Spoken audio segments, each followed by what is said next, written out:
बिस्मिल्लाहिर्रहमानिर्रहीम। अस्सलाम वालेकुम।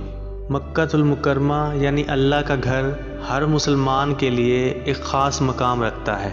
हर दौर में ही मक्कातुल मुकर्रमा और मस्जिदुल हराम को एक ख़ास अहमियत हासिल रही है।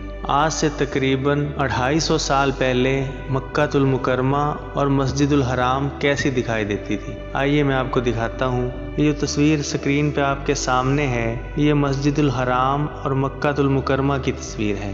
ये 1850 ईस्वी में खिलाफत उस्मानिया के ज़माने में बनाई गई है। ये तकरीबन 250 साल पुरानी तस्वीर है। आज से 250 साल पहले मस्जिदुल हराम और मक्का मुकर्रमा ऐसे दिखाई देते थे।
उम्मीद करता हूँ ये छोटी सी मालूमात आपको अच्छी लगी होगी। आप देख रहे थे हमारा मालूमाती चैनल इन्फो टीवी।